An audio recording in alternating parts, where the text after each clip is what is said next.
Good morning, everybody. Hope everybody's doing well. Welcome to a We've Read the Documents live stream. I am your host, John Brisson.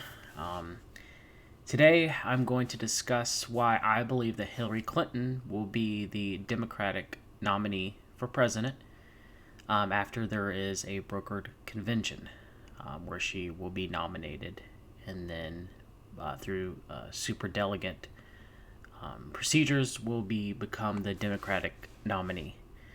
I've said this for a while now, off and on. You probably heard me in other shows talking about it.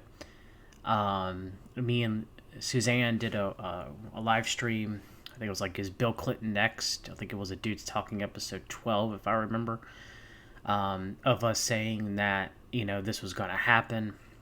I've been saying this for a while now, and if you've been actually watching Hillary Clinton in the news over the past year or two, there have been numerous articles of her, will she or won't she run for president? If there's a brokered convention, will she put herself up as the only person that can unify the Democrat Party and be the nominee for president and beat Trump this time? Her always saying that, she would have beat Trump if it wasn't for this or if it wasn't for that. Now, on this channel, we know that it is highly likely that all voting is rigged on the national level. And, we've discussed it with LBRY. I've discussed it with George from cabdef.org about voter fraud. One of the early Dudes Talking episodes, first one I did with George, was about his work with CabDef and voter fraud. The election, one of the biggest ones being the election of 2004 of George W. Bush and John Kerry. Of course, whoever wins in that election, like all elections, we lose as the American public. But it does appear that Ken Blackwell and the Council for National Policy in Ohio, using the help of Connell, in rigging Ohio so that it went to George W. Bush instead of John Kerry. Both George W. Bush and John Kerry were both Skull and Bones members too. So again, like whoever wins, lost, it doesn't matter. But most national elections, if not all of them, are rigged. This one is no exception, as well as even the primaries. You could argue that the primaries are rigged too. They want whoever they want in, just like they didn't want Bernie Sanders to win the Democratic nomination back in 2016. Not to say that Bernie Sanders would be any better than Donald Trump, but when you're ranking the presidents from best to worst as far as how much they advanced the New World Order, and my friends and I argue about this all the time, since John Fitzgerald Kennedy, if you're not counting JFK, which I still think that JFK was part of the world order, but he did buck them from time to time, it's likely that Jimmy Carter is probably the least president out of all the modern ones that did, maybe did the least. Maybe Gerald Ford, you can argue, because Jimmy Carter did, with Zbigniew Brzezinski, make the Trilateral Commission. But I'd like to know who you guys think, which modern president was the least messed up, the least one that brought more power to the world order by pushing its agenda forward. Past JFK, not counting JFK, which modern president? Put in the comment section which one do you think progressed the world order agenda the least. So, for this, I do believe that when it comes to the Democrat convention to nominate president, that's going to be brokered. Bloomberg entered the race, I think, to siphon votes off of, well, I guess not votes, but, siphon votes in the primaries off of Bernie Sanders. Kind of similar to how H. Ross Perot did in the national election from George H.W. Bush to Bill Clinton, or at least to make it appear as such. So I think that's why Bloomberg entered the race. There's been many articles alluding to that. So all you Bernie Sanders supporters out there, just like when Bernie Sanders cucked and got the black eye and was told to sit down during the last convention, he's going to be told to sit down during this convention too. So why don't we begin reading, and I'll begin explaining why I think Hillary Clinton will be the Democratic nominee. I'm about 95 to 98% confident on this. There's a possibility they can always throw a monkey wrench in, but usually if I trust my intuition, 9 times out of 10, I'm right. Just like when I thought it was too good to be true for Alan Dershowitz to be put forth in Trump's legal defense for the impeachment. I thought it was too good to be true, but my intuition told me it was going to happen, and it did. He joined the legal team and gave the opening arguments against conviction in the Senate trial. So, let's begin. Is Hillary Clinton running for president again? Sure seems like it. By William Rivers Pitt, Truth Out, published January 21st, 2020. Did Hillary Clinton become a candidate for the Democratic nomination on Tuesday? Not officially, but I'm pretty damn certain she's in it now just the same, hoping for a confluence of circumstances that can catapult her to the office she has so spectacularly failed to obtain. Oh, we'll get to that. We'll get to why they're stacking the deck in a moment. Notwithstanding last week's media kerfluffle over what Bernie Sanders did or not say to Elizabeth Warren about women becoming president, the lines of this primary season have been pretty starkly drawn to the point in the exercise. The eve of Iowa crowd of front runners, Sanders, Warren, Joe Biden, Amy Klobuchar, and Pete Buttigieg, have fallen into two distinct polarities. Sanders and Warren represent for the progressive end, while Biden, Klobuchar, Buttigieg scrap for the establishment candidate crown. To date, the establishment wing has failed to shrug off a robust challenge from the progressives in the race. With the notable exception of last week, Sanders and Warren have deliberately maintained their delicate non-aggression pact to avoid creating a rift on the left that would all but guarantee Biden's nomination. On the establishment end of things, Klobuchar and Buttigieg continue to follow behind Biden, gobbling up Biden's worried centrist supporters, where they can like fish swimming in the wake of an old hungry shark. It was a shaky arrangement on both ends that never promised to hold for very long. But I don't think anyone suspected it would be Hillary Clinton who would rumble in and blow it all to hell. That, however, is exactly what appears to have happened. Now, again, I believe that Donald John Trump will be acquitted of all charges in the Senate. And I think that will actually put pressure on Biden because, Biden has been implicated in Ukraine and misdealings and everything. Granted, it's both the left and the right when it comes to their deals with Russia and Ukraine, but we've discussed that many times and many different dudes talking. Go listen to one I did with Greg McCarran recently. We're going to do another one soon, but I digress on that.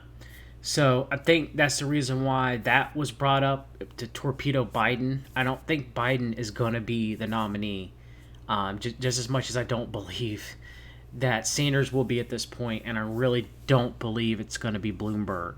Bloomberg came to my hometown of Fayetteville, North Carolina to give a stump speech, and the pictures that I saw from the local newspaper, no one showed up. Why would they? Who cares about Michael Bloomberg outside of New York City? All right? So, yeah. On Tuesday morning, Hollywood Reporter published its latest cover story about Hillary, a 4-hour Sundance documentary series on Clinton's political career that is set to debut in March. The hood ornament for the article is a Clinton quote from the film about Bernie Sanders. It is the primary season equivalent of throwing a live hand grenade into a vat of kerosene. He was in Congress for years. He had one senator support him. Nobody likes him. Nobody wants to work with him. He got nothing done. He was a career politician. It's all just baloney, and I feel so bad that people got sucked into it. Well, Hillary, you're a career politician too. So yeah, it's like calling, the pot calling the kettle black there. I could spend a week pulling this gob of deliberately vomited bile apart, coming from a former staffer for Nelson Rockefeller's Republican presidential campaign, a former lady of Arkansas, a former first lady of the United States, Hillary Clinton's never been a career politician, guys. She's clean, all right. A former state senator from New York, a former secretary of state, and a twice failed presidential candidate. Clinton's bit about Sanders being a quote-unquote career politician rises to a level of pure performative hypocrisy. As for he got nothing done, that is clearly inaccurate, but probably the last person I'd ask about is a career politician who voted for the Patriot Act. Man, I tell you what, the guy who wrote this op-ed, I'm not saying he's our guy by any stretch of the imagination, but if he's a liberal, at least he's honest. Voted for the Iraq War, promoted fracking from the Secretary of State's office, and has the worst Wall Street brigands in the world on speed dial. I guess accomplishment is in the eye of the beholder. The interview, and I assume the documentary series, should not be dismissed out of hand as merely a budget of self-serving nonsense. However, especially before the series is aired.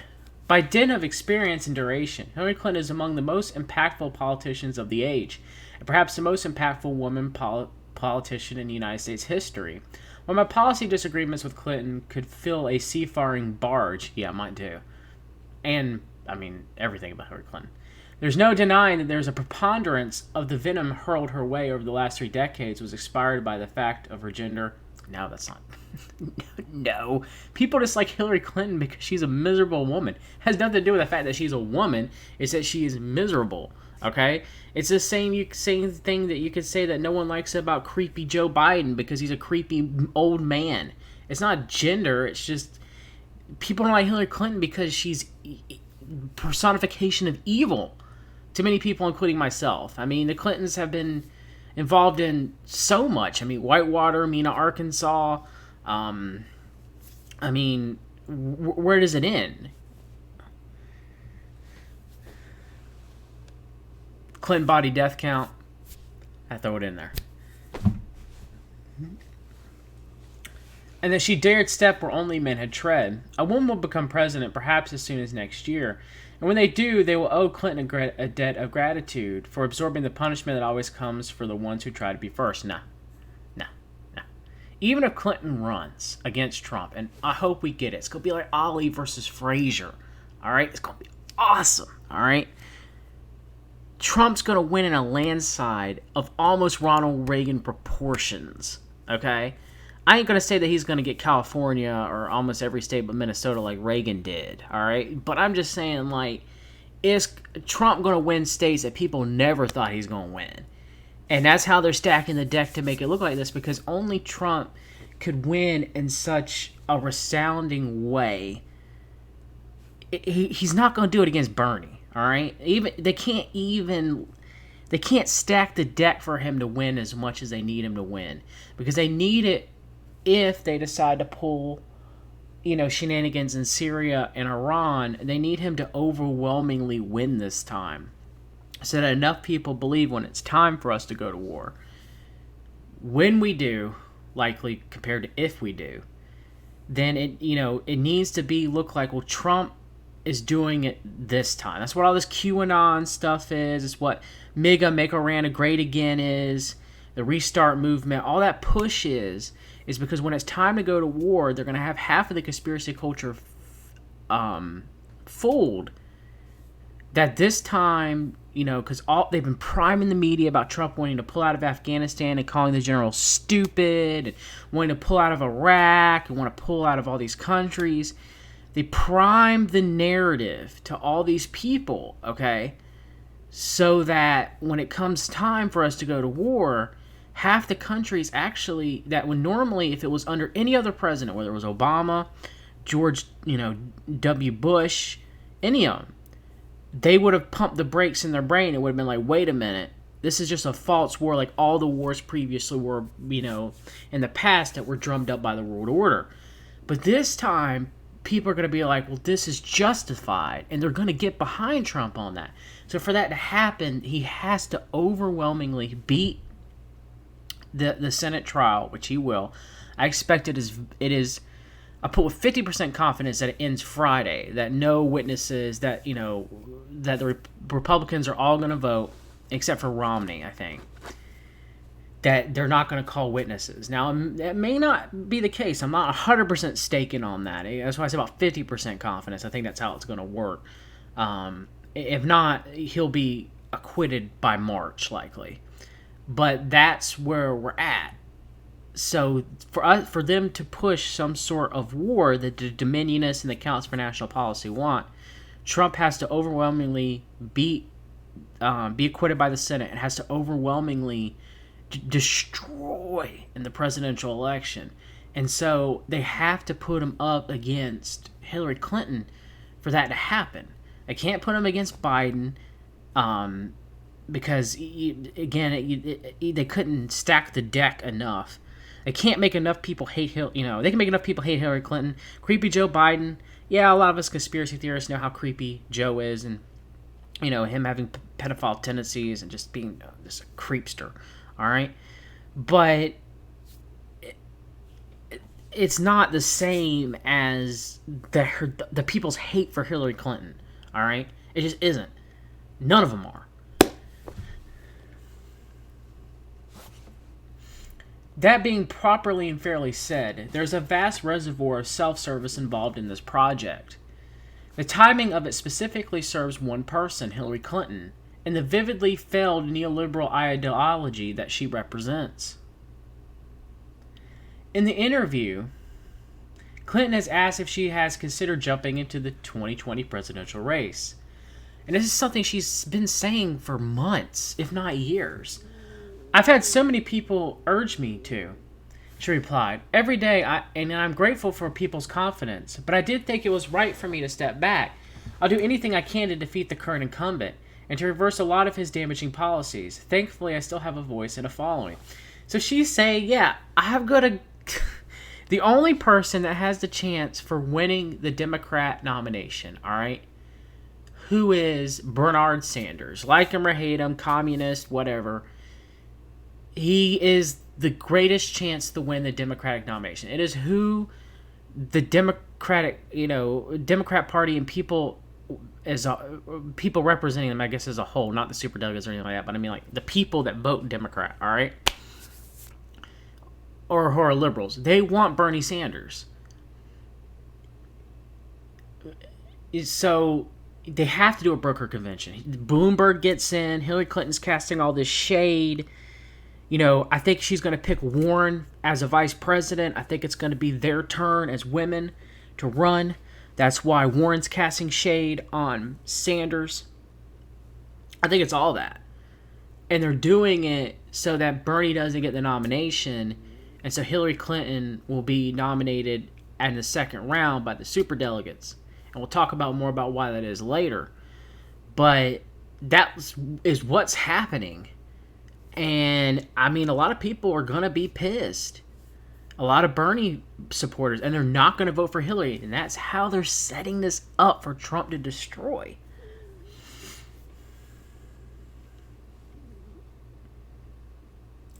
I can't simply dismiss this as another example of a politician who doesn't know when to recede. I don't believe this is just Clinton acting out because Iowa can't throw a party without inviting her.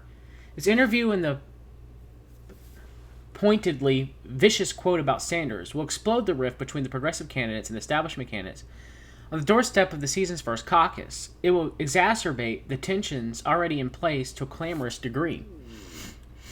I believe it is deliberate on two levels. First, this is establishment standard-bearing jumping into the fray in a moment when the establishment is conspicuously worried about the campaigns of Sanders and Warren. I have been nursing a fear that a Democratic Party may prefer a Trump victory over losing control of the party, and this sudden broadside from Clinton has only exasperated those concerned. Yep, Bernie gets screwed again. Second, Hillary is slated for release in March, an enormously important month. that will see 29 primaries and caucuses take place in both the states and the territories.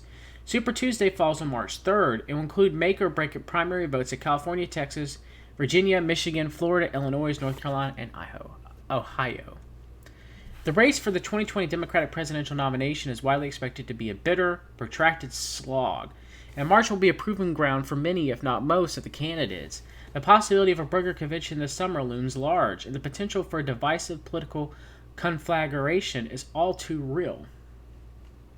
And here comes a Clinton documentary, parachuting right in the middle of it, slagging Sanders and the progressive wing of the party while painting Clintonism in the grandest and most nostalgic light. This after blowing up the Iowa caucus and putting Clinton's name out there in the loudest way possible. There are no accidents in politics, and the timing of this speaks for itself. Hillary Clinton seems to be hoping for a brokered Democratic convention so she can offer herself up as a reasonable compromise candidate. I believe her efforts in the end began with her explosive Hollywood Reporter interview and will be further underscored during a brawling primary stuff March, potentially coming to full bloom at the convention in Wisconsin, where exhausted delegates terrified by another potential loss in November might just take the bait. It's so true. It's so true that's what's happening. I could be wrong, and if I am, this will go down as one of the most gruesomely timed interviews in political history, but I don't think I'm wrong. A WAD election season just got positively bats. Yeah?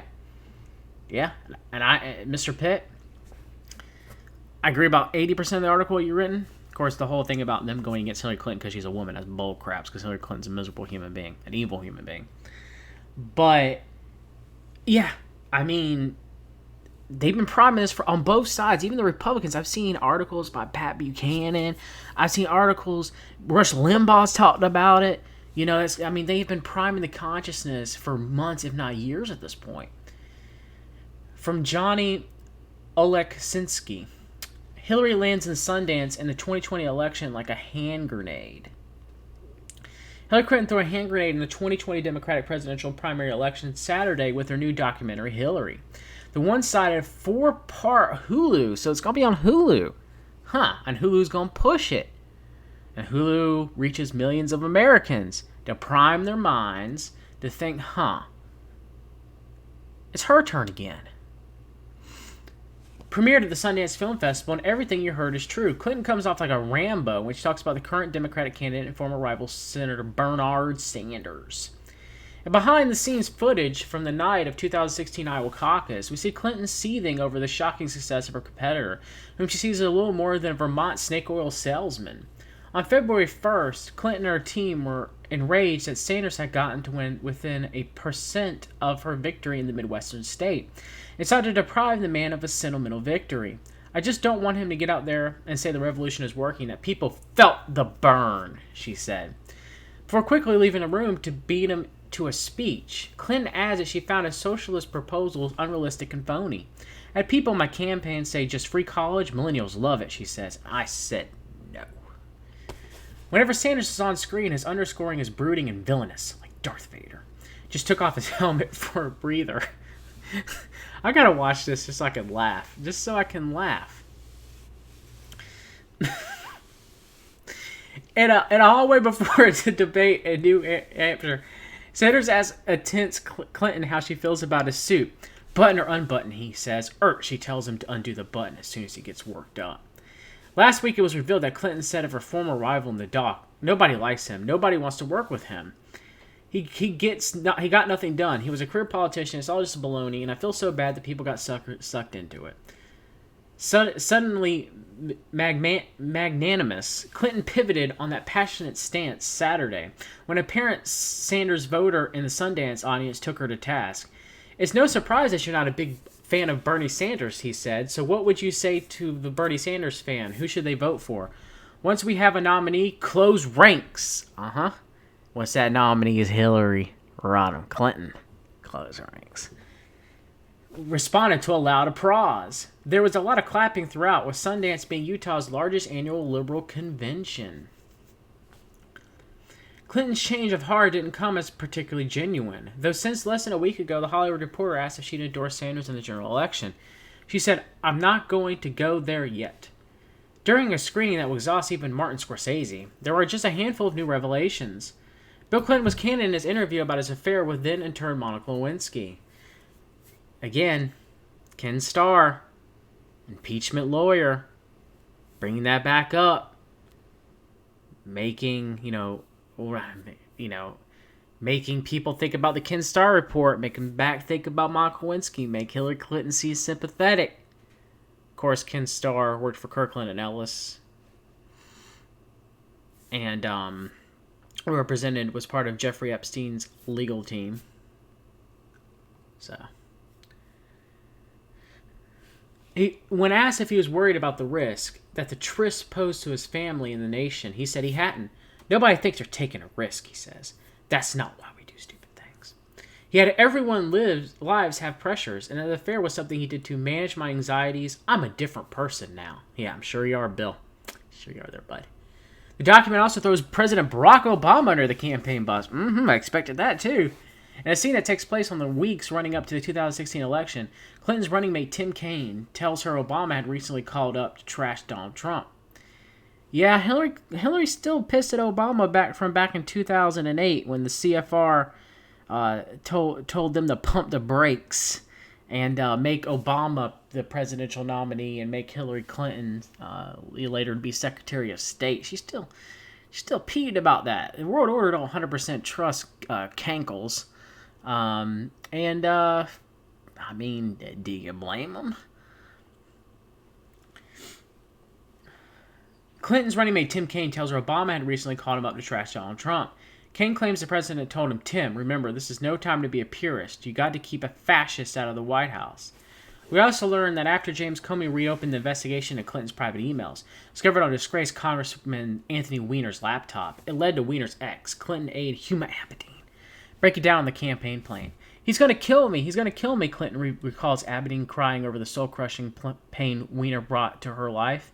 For the most part, though, the overlong Hillary, Anthony Weiner, the pedophile that he is, never did anything wrong, everybody. That's what this whole documentary is showing. Poor Huma, she had no idea. Poor Huma Abedin, she's the victim. Anthony Weiner's just such a horrible man. For the most part, though, the overlong Hillary isn't so much a documentary as a memoir. It's mostly narrated by Clinton herself, with contributions from close friends, family members, campaign staffers, and a couple of journalists from the Washington Post and the New York Times. Oh boy, Washington Post and New York Times. Democracy dies in darkness. Liberal rags. Several of the newspaper writers teared up when recalling Clinton's loss. Oh, it was so sad. So sad. And Hillary premiered just 10 days before the Iowa caucus. Funny that. From New York Vulture, Hillary Clinton has a theory on why people love her the most when she's losing. Oh, man, I tell you what. It doesn't never end. It never ends, people. It never ends.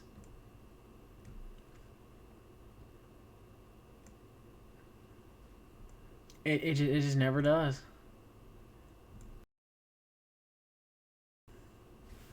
Is gonna be the Democrat nomination. And the whole entire time she's been giving, I'm going to win this time. People love me, being down more than ever. It's just so bad. So, people have asked me, well, John, how would Hillary Clinton have the money? I mean, how? Well, she's had a PAC, a political action committee, this whole time. Onward Together. Now, isn't that just the most beautiful campaign slogan? Already prepared. Onward Together. Her and Elizabeth Warren, it's their turn. Alright? So she's been raising money. Now, some people will say, well, now, John, she's not directly raising money for herself. She's raising for money for progressive candidates in the 2020 election. Well, yeah, she is. But what if she is the nominee for the 2020 election? And the Onward Together PAC has only contributed $280,000 for the 2018 midterm elections. I'm pretty sure it's raised more than $280,000.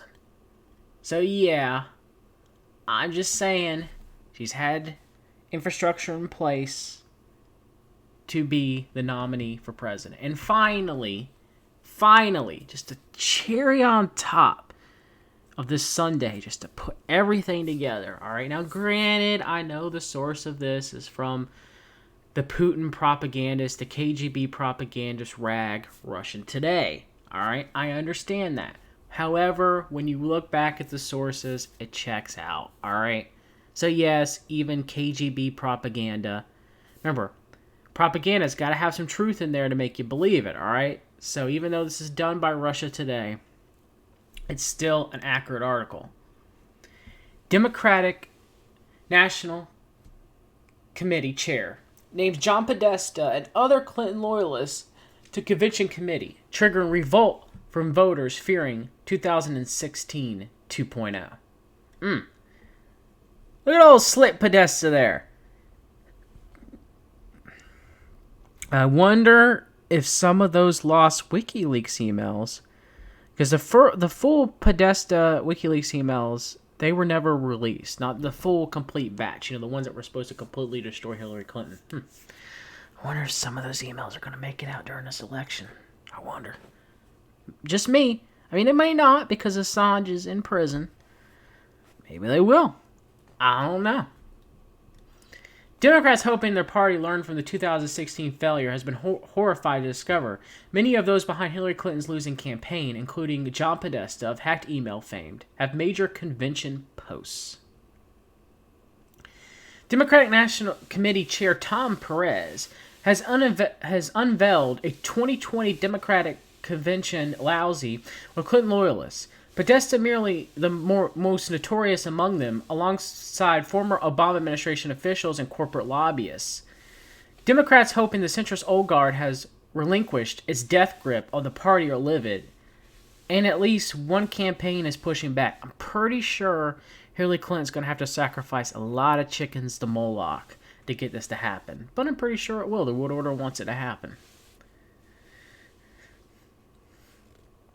If the DNC believes it's going to get away in 2020 with what it did in 2016 and has another thing coming, Bernard Sanders' campaign co-chair Nina Turner told progressive YouTube channel Status Quo on Monday. Well, I hate to tell you there, Miss Turner. Yeah, it's going to happen. The appointments, she said, were a slap in the face. Well, yeah, of course they are, because the same thugs that, stopped Bernard Sanders from getting the nominee back in 2016, say what you want to say about old commie Bernie, old Red Bernie. They're back in place. The people to put Hillary Clinton in power, John Podesta, they back in place. They're back in place, people. All the dominoes are lining up.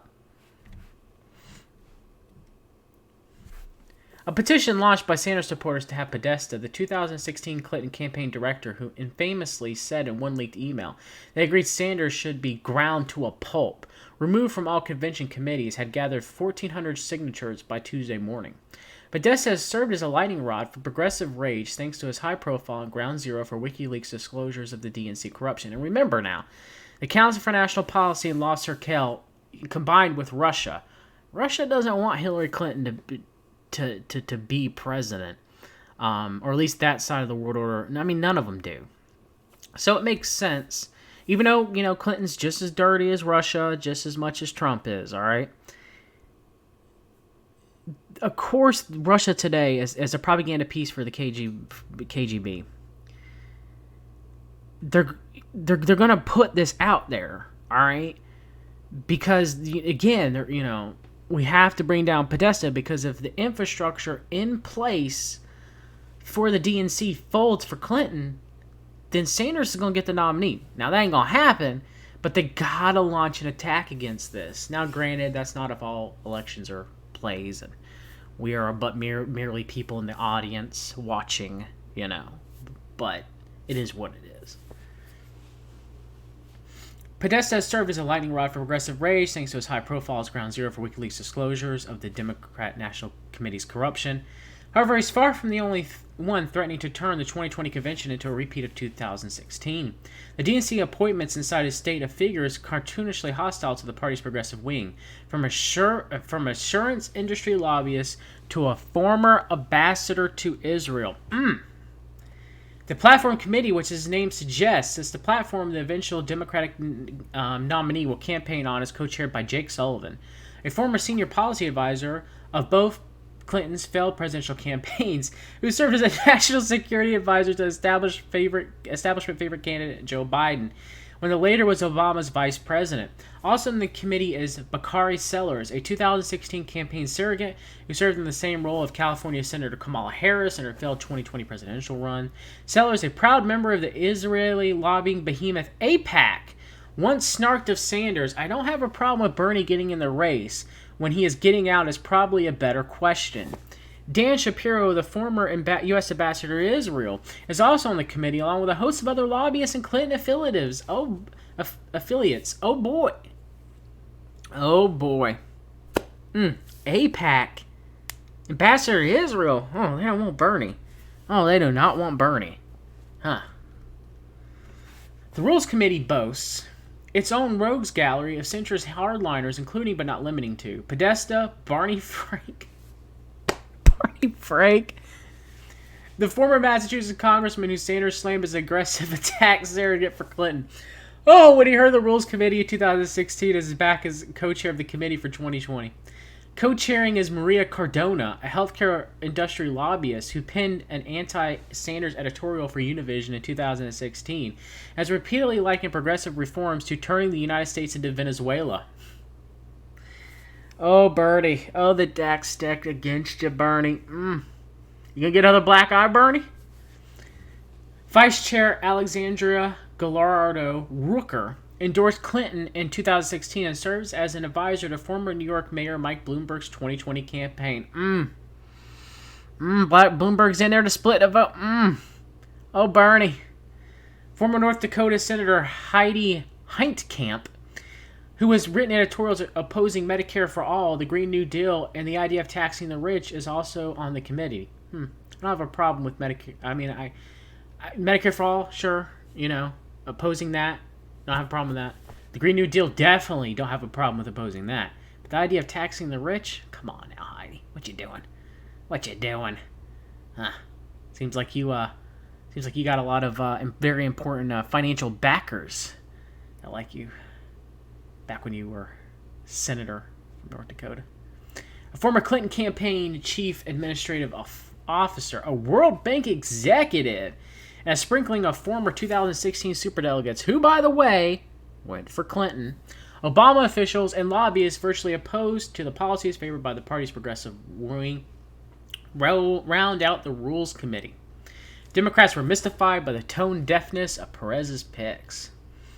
Even John Podesta is a global laughingstock. My password is password. That's true. Even Jill Stein, the Green Party candidate who faced off against Clinton and Trump in 2016. Man, I tell you what, man. Russia today they got something with Jill Stein. They love Jill Stein. Called the party out for stacking the Democratic National Convention committee with never Bernie corporate dim elites. Tom Perez is stacking the DNC committees with never Bernie corporate dim elites like John Podesta nomination, despite it being the most popular politician in the United States. Why do you think they kept the superdelegates? Yeah, why did they keep the superdelegates that ruled against Bernie and went for Hillary Clinton? I don't know. I don't know. Superdelegates who can pledge to whichever candidate they please, regardless of the voters' picks, which they can if the first round vote fails and you have a brokered convention. Were barred from the first round of convention voting after the 2016 primary debacle. However, with the Democratic field still crowded, the vote is likely to go to second round, at which point superdelegates re-enter the picture. Yep. And progressive Democrats fear 2020 becomes a repeat of 2016. Well, even KGB, Russia-affiliated propaganda mouthpiece for the Kremlin, even they can get it right. Sometimes. Just like the New York Times and the Washington Post can get it right sometimes. Just like Fox News and the Daily Caller can get it right sometimes. Jim Hoff never gets it right. Anyway, that's it for this stream. I hope you guys enjoyed it. Hope you guys are ready. Hope you're pumped. Chad, I hope you're pumped. People listening, I hope you're pumped. The Hillary Clinton versus Donald Trump, Ali versus Frazier, the rematch, grandest of all stages, the United States presidential election. For Trump to say he's going to lock her up again. Oh, I can't wait. Oh, I can't wait. Oh, it's going to be so much fun. Oh, it's going to be so much fun. And, you know, I mean, we'll see. I'm going to be giddy. I'm going to be elated if this happens. Just because I want to see Trump and Clinton too. The craziness that's going to come out of this. The stops that are going to be pulled. The stuff that's going to come out. It's going to be one of the best plays and movies I've ever seen in my entire life. And we're all going to be involved watching it. It's going to be great. Like Jimmy Jean said in the chat, shout out you, Jimmy, into the microcosm. Rumble in the jungle. That's exactly what we're going to see. Exactly. And the masses are going to buy into it. And Donald John Trump's going to win in a massive landslide. He's even going to win the popular vote this time. Because they need it. They need it for the holy wars, and holy war in quotation mark, to occur in the Middle East. For Trump's wars to be just, they need him to be overwhelmingly acquitted in the Senate. They need him to be overwhelmingly elected as president of the United States. That's what's going to happen. It's going to happen. And the Q-tards are going to fall in line more than ever. Because, yeah, she hasn't been indicted or locked up yet, or any of the huge major promises that were given to the people who voted for Donald John Trump haven't really happened. But this time, if we have Clinton versus Trump too, more hopium will be given to the masses. And they're going to eat it up. Alright, you guys. Hope you enjoyed the stream. Now, again, if I'm wrong, if it turns out she's not the nominee, I will admit it. I don't mind. But I'd say with about 95% confident, I've been watching this for months, if not years at this point. It's gonna happen. It's gonna happen. Alright. Till next time, everybody. Always read the documents. Take care, everyone.